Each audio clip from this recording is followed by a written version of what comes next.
பாகிஸ்தான் பயங்கரவாதிகள் நேற்று அவங்க நம்ம காஷ்மீர்ல நடத்தின தாக்குதல் ஒட்டுமொத்த நம்ம இந்திய மக்கள் எல்லாரையுமே பயங்கரமா அதிர்ச்சி அடைய வச்சிருந்தது.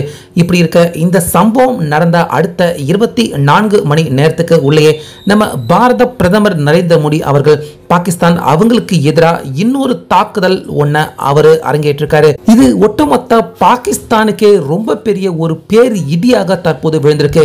அது மட்டும் இல்லாம பாகிஸ்தான் மக்கள் எல்லாருமே மிகப்பெரிய அளவில் கஷ்டப்படுற மாதிரியான சூழ்நிலையை பாகிஸ்தான் அவங்க நடத்தின இந்த பயங்கரவாத தாக்குதலுக்கு பதில் தாக்குதலா நம்ம இந்தியா கொடுத்திருக்காங்க. அப்படி 24 மணி நேரத்துக்கு உள்ளே சைலண்டாக நம்ம இந்தியா கொடுத்திருக்க பதில் அடி என்ன அப்படின்னு பாத்தீங்கன்னா, பாகிஸ்தான் அவங்க நடத்தின இந்த பயங்கரவாத பிரதமர் மோடி அவர்கள் ரொம்பவே பாகிஸ்தான் அவங்க மேல கடும் கோபத்துக்கு உள்ளாகி இருக்காரு.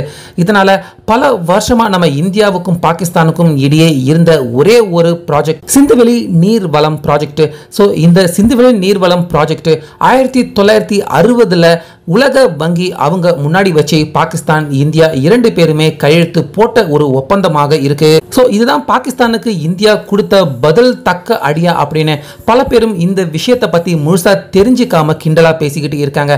ஆனா இதுக்கு பின்னாடி இருக்கிற ஆழமான அர்த்தம் என்ன அப்படின்னு பாத்தீங்கன்னா, 1960 உலக வங்கிக்கு முன்னாடி வச்சு நம்ம இந்தியாவும் பாகிஸ்தானும் இந்த சிந்துவெளி நீர் வளத்தின் ப்ராஜெக்ட்ல இரண்டு பேருமே கையெழுத்து இட்டிருக்காங்க. அதாவது நம்ம இந்தியாவும் பாகிஸ்தானும் நீர் வளத்தை பகிர்ந்துக்கணும் அப்படிங்கறதா இந்த ஒப்பந்தத்தின் உள்நோக்கம்.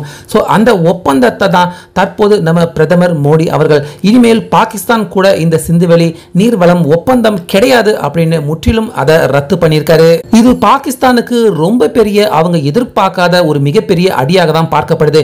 ஏன்னா நம்ம இந்தியாவில் இருந்து சிந்து, சேலம், ஜனாபாகம் இந்த 3 நதிகளும் பாகிஸ்தான் வரைக்கும் நீண்டுகிட்டே போகுது. அந்த 3 நதிகளையும் கட்டுப்படுத்துற உரிமையும் நம்ம இந்தியா கேட்டதான் இன்னமும் இருக்கு. சோ இந்த நதிகள்ல இருந்து வர்ற தண்ணீரை நம்பிதான் பாகிஸ்தான் விவசாயம், மக்கள் குடிநீர், முக்கியமா அவங்க தயாரிக்கிற மின்சாரம், இது எல்லாத்துக்குமே ஒரு உயிரியல் நீராக தான் இந்த நீர்வளம் பாகிஸ்தானுக்கு தொடர்ந்து நம்ம இந்தியாவில் இருந்து இத்தனை வருஷங்களாக போயிட்டு இருக்கு. இப்படி இருக்க அந்த நீரை கட்டுப்படுத்துற முழு உரிமையும் நம்ம இந்தியாவுக்கிட்ட இருக்கு. அப்படிங்கறதால அந்த நீரை பாகிஸ்தானுக்கு செல்லாம தடை உத்தரவு தான் தற்போது நேற்று நம்ம மோடி அவர்கள் பாகிஸ்தானுக்கு எதிராக பிறப்பிச்சிருக்காரு. சோ இந்த உத்தரவு பாகிஸ்தான் அவங்க நம்ம இந்தியாவில் நடத்தின தாக்குதலுக்கு பதில் அடியாக நிச்சயமாக மிகப்பெரிய பதில் அடியாக பார்க்கலாம்.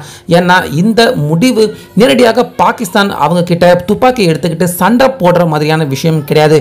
ஆனா இதனுடைய தாக்கம் பாகிஸ்தான் அவங்களுடைய உள்நாட்டுக்கு உள்ள மிகப்பெரிய பாதிப்பை ஏற்படுத்தும். இந்த நீர் வளத்தின் ஒப்பந்தத்தை ரத்து செய்திருக்கிறது. உதாரணத்துக்கு பாகிஸ்தான் விவசாய நிலங்கள் எல்லாமே வறண்டு போகும். மக்கள் குடிநீர் இல்லாம எல்லாருமே கஷ்டப்படுவாங்க. முக்கியமா மின்சாரம் உற்பத்தி பண்ண முடியாம பல தொழிற்சாலைகள் எல்லாமே இழுத்து மூட வேண்டிய நிலைமை ஏற்படும். சுருக்கமா சொல்லணும்னா இந்த ஒப்பந்தம் ரத்து செய்திருக்கிறது ஒட்டுமொத்த பாகிஸ்தானையே இன்னும் சில வருடங்கள்ல பயங்கரமா ஆட்டம் காண வைக்கக்கூடிய ஒரு ஒப்பந்தம் ரத்து தான் தற்போது பாகிஸ்தான் அவங்க நடத்தின இந்த தாக்குதலுக்கு பதில் அடியாக நம்ம மோடி அவர்கள் திருப்பி இதை கொடுத்திருக்காரு. சோ இது பாகிஸ்தான் அவங்க செஞ்ச செய்கைக்கு நம்ம இந்தியா கொடுத்திருக்க சரியான ஒரு பதிலடியாக இருக்குமா? உங்க கருத்தை சொல்லுங்க.